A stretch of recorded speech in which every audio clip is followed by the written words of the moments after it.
and welcome. I'm Andy Richmond and this is the Inside Story on this weekend's Vikings and Bears clash, brought to you by NFL Insight. We'll take a look at the betting on the game, some of the important elements that could affect this game and the dynamics of the contest from a tactical point of view. And also we'll give you just a little taste of some of the trading statistics that exist throughout this match from our exclusive and innovative match trading statistics sheets, which are available via the Insiders Club at NFL Insight. Let's take a look first of all at how the bookmakers assess this game and how that compares with the NFL Insight Master Tissue price. You can see that we would have the Bears at a slightly longer price than what's on offer at the moment, 1.47 plays at 1.40, and possibly the odds makers have overreacted slightly to the week one results that both of these sides returned, and that looks to be a similar case with the handicap lines. Within NFL Insight we also produce our own prices on various scoring outcomes, and you can see some of those here, with the Bears around a 40% chance to score the first touchdown, or in betting parlance 6-4. Unfortunately, the best prices that I can see around on this outcome from the bookmakers are around 11-8, so that gives you an idea of how much perceived value there is in this market, and you probably need a price of over 6-4 to get involved for the Bears to score the first scoring touchdown to be a Bears TD. All of these prices are available via our trading sheet, so you can compare a real price based on hundreds of similar games of this ilk. This particular game is based on over 700 games of the same type of a Vikings-Bears matchup, a similar sort of matchup, and what you are being offered in the marketplace. So in effect what you have is your own tissue in your own hands and your own judgment to call, and an independent tissue to make those calls on those prices. We'll move on and look at the prices that are on offer with the Matchbook exchange. It's well worth taking a look at Matchbook. They're a good alternative to BetDAQ and Betfair and the fixed odds firms out there. They have good liquidity and excellent coverage on the NFL. On the money line with Matchbook, the Bears are strong as well, and I'd expect that to see that strength maintained throughout the week as those week one results filter into the lines, and they are very, very strong. I'd expect that to continue as well. There's some doubts about the Vikings at the moment, and I'll mention those later. Similarly, on the handicap, the Bears are being asked to give away 6.5 points. That line has tilted favour in terms of the Vikings. Traders probably think that 6.5 points may just be hard for the Bears to cover. Finally, we'll take a look at the points line on Matchbook. That's set at 42. That could well be influenced by not only the first week of the season, where both sides looked a little ring rusty on the offensive side of the ball, but the fact is that these games are often tough and uncompromising. They're a divisional battle. In the last three meetings, the points totals have read just 35, 38 and 30 if you're looking for a guide to this contest and to get involved in this market.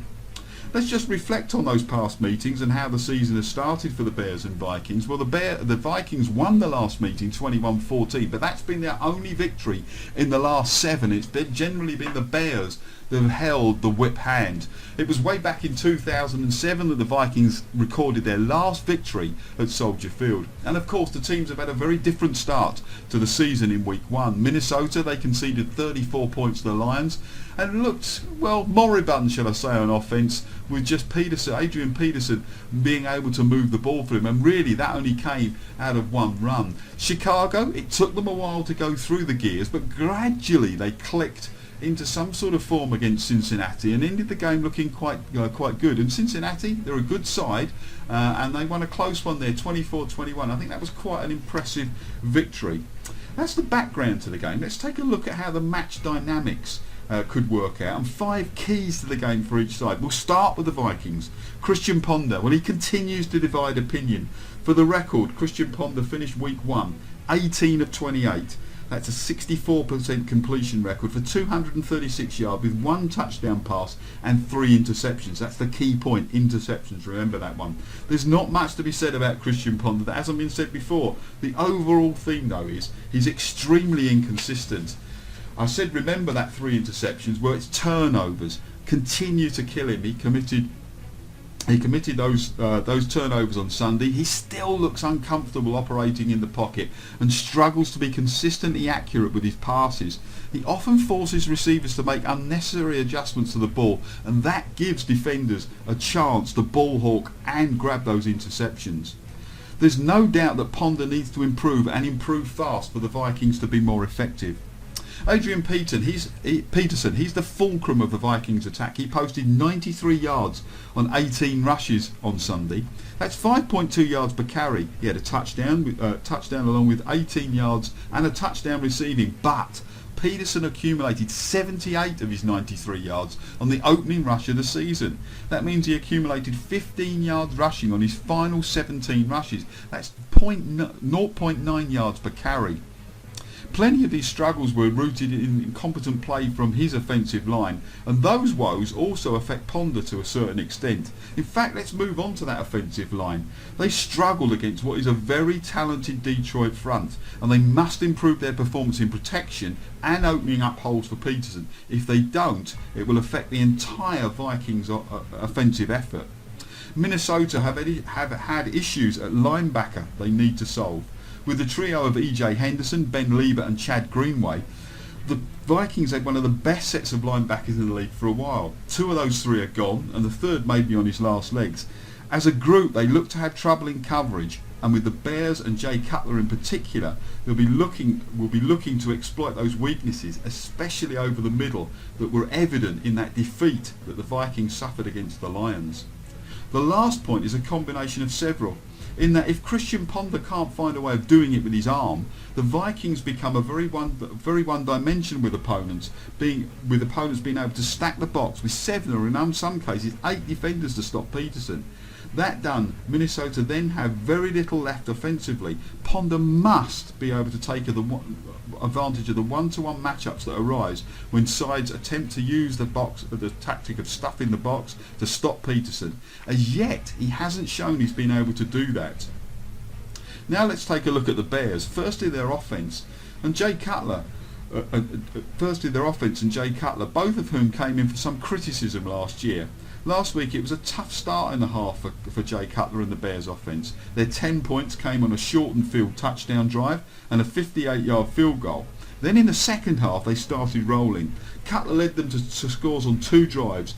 He threw a pick caused by contact during his throwing motion and then ran out the clock on the final drive. All in all, it was a superb performance against an excellent defence. But keep in mind, Cutler started off last season hot as well before the wheels started to fall off. I'll need to see a few more weeks of this before I call the Cutler-Trestman combo, Mark Trestman being the new head coach of the Chicago Bears, a sweeping success, along with the rest of the offense. But it looked more in sync this year, and the Cutler to Brandon Marshall route will always be a threat, along with his routes to all-purpose back Matt Forte. Like many sides, the key for Chicago will be stopping Peterson. That becomes easier to do if they are able to stack the box and challenge Ponder to throw at their secondary, which can play man coverage, allowing them to control the run, and that also puts the emphasis on Ponder trying to make things happen, which, as we've seen, has been his downfall so far. Protection of Cutler was a problem last year, but the offensive line really stepped up on Sunday and looked much better this year, with the right side of the line particularly impressive, with 5th round draft pick Jordan Mills looking very at home. The Bears will need to maintain this form, but if they can, then Cutler will have time and room to operate, and when he's given that time and room, he can be deadly and has got some good targets to throw at. We've already seen about how important it is for Vikings quarterback Christian Ponder to challenge the Bears with a passing game. But lying in wait for Ponder will be a Bears secondary led by those predatory corners Charles Tillman and Tim Jennings. These two guys will challenge Ponder, and I can see an interception coming at some point in the game if Ponder chooses the wrong moment and situation to challenge these two, who have an incredibly good record of picking off opposition quarterbacks. I mentioned at the top of the show our exclusive trading stat sheets, and these have lots of information about how sides have responded in certain situations before and how often they go on to win a game in certain situations.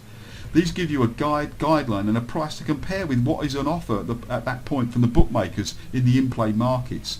Here you can see what the true prices should be in the following situations at half time, and we also take a look by comparing games of a similar nature of how likely situations are to happen. Here you can see that the Bears have around a 4 to 5 chance of leading by 10 or more points in the second half. That could be particularly useful if you're looking at the winning margin or winning score betting. Those statistics are a small taster of the cornucopia of data that we have available in those sheets, which of course are exclusive to NFL Insight. Match previews are a small part of what we do at NFL Insight, but be sure to subscribe to NFL Insight TV channel via YouTube for all the latest previews, and I'll be back soon with further big match previews and all the games at NFL, and it's certainly something we're looking to providing more of in future. Come and get involved with us at NFL Insight for all your NFL previews, statistics, trading views and betting advice. NFL Insight is at the forefront of a new way of looking at and betting and trading on the NFL. We hope you've enjoyed this preview, and we look forward to seeing you soon here on NFL Insight TV.